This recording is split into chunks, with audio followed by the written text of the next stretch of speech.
ഹരേ കൃഷ്ണ. ഗർഗഭാഗവതം അധ്യായം 23.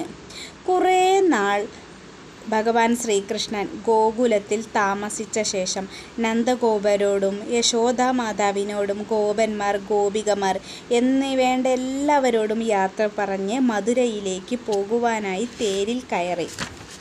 എല്ലാവരും അപ്പോൾ തങ്ങൾക്ക് ശ്രീകൃഷ്ണനെ എപ്പോഴും കണ്ടുകൊണ്ടിരിക്കണമെന്നും വേഗത്തിൽ തിരിച്ചു വരണമെന്നും പറഞ്ഞുകൊണ്ട് വിങ്ങിപ്പൊട്ടി സങ്കടം കൊണ്ട്. അവരുടെ ആ സങ്കടം കണ്ട ഭഗവാൻ അവരോട് തൻ്റെ ശരീരം മധുരയിലാണെങ്കിലും തൻ്റെ ഹൃദയം അവരുടെ കൂടെയാണെന്നും മാസം തോറും ഗോപികമാരെ നിങ്ങളെ കാണാൻ ഒരു ദിവസം വരുമെന്നും പറഞ്ഞ് സമാധാനിപ്പിച്ചു. യദുവംശരുമായി യുദ്ധം ചെയ്യാൻ ജരാസന്ധൻ പുറപ്പെട്ടിരിക്കുകയാണെന്നും അവർക്ക് സഹായത്തിനായി താൻ അവിടെ എത്താതെ നിവൃത്തിയില്ലെന്നും പറഞ്ഞ് ഭഗവാൻ ഉദ്ധവരോടും സുധാമാവ് തുടങ്ങിയ സ്നേഹിതന്മാരോടും കൂടെ മധുരയിലേക്ക് യാത്രയായി. രഥത്തിൻ്റെ കേതുവും പതാകയും കുതിരയുടെ കുളമ്പടി കൊണ്ട് പൊങ്ങുന്ന ശബ്ദവും ആ പൊടിയും കാണാതാകുന്നതുവരെ ആ ഗോപികമാർ അവിടെ നിന്നു. അതിനുശേഷം അവർ തിരിച്ചുപോയി. ശ്രീകൃഷ്ണനും മധുരയിൽ തിരിച്ചെത്തി. ഇനി ഭഗവാൻ മധുരയിൽ തിരിച്ചെത്തിയ ശേഷമുള്ള കഥയാണ് പറയുന്നത്. കൗശാംബിപുരത്തെ ജനങ്ങൾ കോലൻ എന്ന അസുരനിൽ നിന്നുള്ള ഉപദ്രവം സഹിക്കാനാവാതെ കുറേ ബ്രാഹ്മണരെയും കൂട്ടി മധുരയിലെത്തി. ആ സമയത്ത് ബലരാമൻ കുറച്ച് പരിവാരങ്ങളോട് കൂടെ നായാട്ടിന് പുറപ്പെടുകയായിരുന്നു. ഭഗവാനോട് അവർ തങ്ങളുടെ സങ്കടം അറിയിച്ചു. കംസന്റെ സ്നേഹിതനായ കോലാസുരൻ കൗശാരവിരാജാവിനെ തോൽപ്പിച്ച് രാജ്യം കീഴടക്കിയിരിക്കുകയാണെന്നും അവിടുത്തെ പ്രജകളെ കോലൻ ഉപദ്രവിച്ചു കൊണ്ടിരിക്കുകയാണെന്നും അവൻ ജീവിച്ചിരിക്കുന്ന അത്രയും കാലം കംസനും ജീവിച്ചിരിക്കുകയാണെന്ന് കരുതേണ്ടി വരുമെന്നും തങ്ങളുടെ സങ്കടത്തിന് ഒരു നിവൃത്തി ഉണ്ടാക്കി തരണമെന്നും പറഞ്ഞു അവരെ. ബലരാമൻ ഗംഗ, യമുന നദികളുടെ മധ്യത്തിൽ സ്ഥിതി ചെയ്യുന്ന കൗശാംബി നഗരത്തിലേക്ക് യാത്രയായി. ബലരാമൻ യുദ്ധത്തിന് എത്തിയതായി അറിഞ്ഞ കോലാസുരൻ 10 അക്ഷൗഹിണീ സൈന്യത്തോടു കൂടി യുദ്ധത്തിനിറങ്ങി. ബലരാമൻ ആ പടയെ ഹലായുധത്താൽ തടഞ്ഞ് മുസലത്താൽ ചതച്ചു. കോടിക്കണക്കിന് സൈനികർ നിലം പതിച്ചു. ശേഷിച്ചവർ ഓടിപ്പോയി. കോലാസുരൻ ഏകാകിയായി യുദ്ധത്തിനിറങ്ങി. അവൻ ദിഗ്ഗജങ്ങളുടെ വലുപ്പമുള്ള ആനയുടെ പുറത്തു കയറി അതിനെ ബലദേവന്റെ നേർക്കുവിട്ടു. ബലദേവൻ അതിനെ മുസലം കൊണ്ട് അടിച്ച് ചതച്ചു. ആനയടക്കം നിലം പതിച്ച കോലൻ നിശിതമായ ഒരു ശൂലം ബലരാമനു നേരെ പ്രയോഗിച്ചു. ബലരാമൻ അതിനെയും മുസലം കൊണ്ട് അടിച്ചു പൊടിച്ചു. 1000 ഭാരം ഘനമുള്ള ഒരു ഗദയുമായി കോലൻ വീണ്ടും ബലരാമന്റെ മാറത്തടിച്ചു. ബലരാമനാകട്ടെ അത് തടഞ്ഞുകൊണ്ട് അവന്റെ മൂർധാവിൽ മുസലം കൊണ്ട് പ്രഹരിച്ചു വീഴ്ത്തി. എന്നാൽ അവൻ വീണ്ടും എഴുന്നേറ്റ് ബലരാമനെ മുഷ്ടികൊണ്ട് അടിച്ച് ഇടിച്ച് മറച്ചു കളഞ്ഞു. പിന്നീട് അവൻ പല മായാപ്രയോഗങ്ങളും നടത്തി ബലരാമനു നേരെ. ഭഗവാനാകട്ടെ തൻ്റെ മുസലം കൊണ്ട് തന്നെ മായാപ്രയോഗത്തെ ജയിച്ചു വീണ്ടും അവനോട് ഏറ്റുമുട്ടി.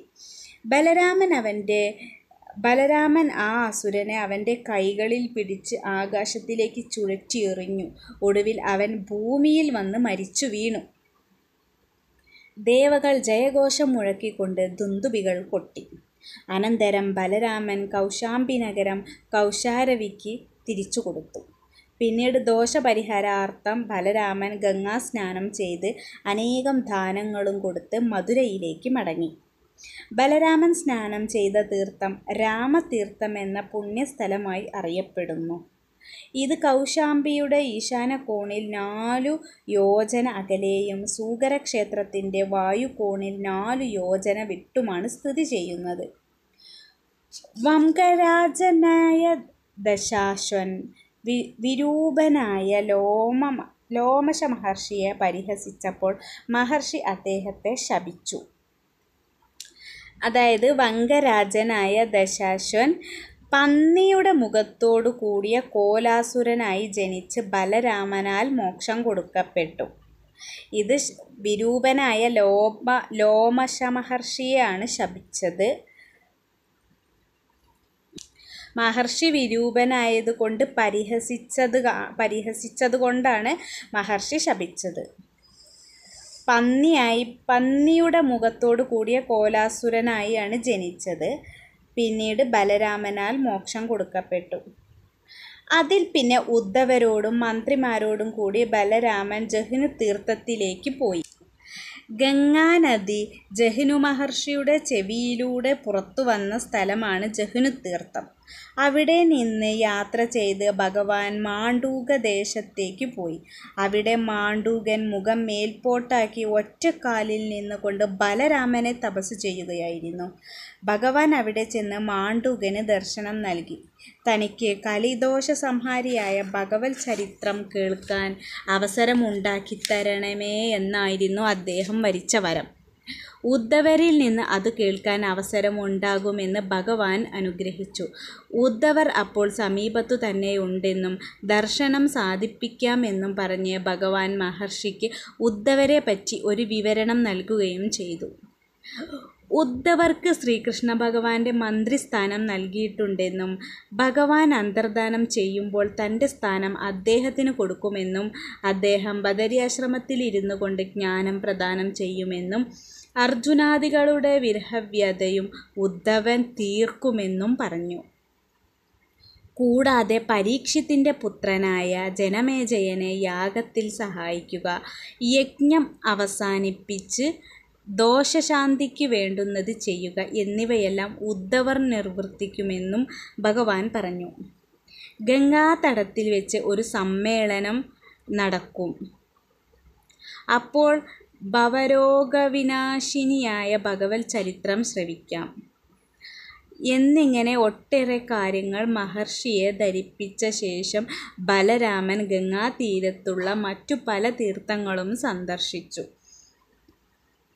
അവിടെ ദേവന്മാരും ഋഷിമാരും വന്ന് സംഘർഷണമൂർത്തിയായ ബലരാമനെ വന്ദിച്ച് സ്തുതിച്ച് ഇഷ്ടവരങ്ങൾ നേടി. തന്നെ സ്മരിക്കുന്നവർക്ക് താൻ അഭയം നൽകുന്നതാണെന്ന് ഭഗവാൻ അരുളി ചെയ്തു. ആ സ്ഥലം സംഘർഷണ തീർത്ഥം എന്ന പേരിൽ അറിയപ്പെട്ടു. അനന്തരം ബലരാമൻ മറ്റുള്ളവരുടെ കൂടെ സ്വപുരിയിലേക്ക് പുറപ്പെട്ടു.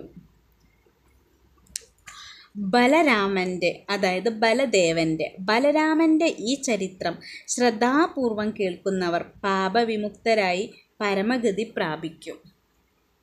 ഹരേ കൃഷ്ണ.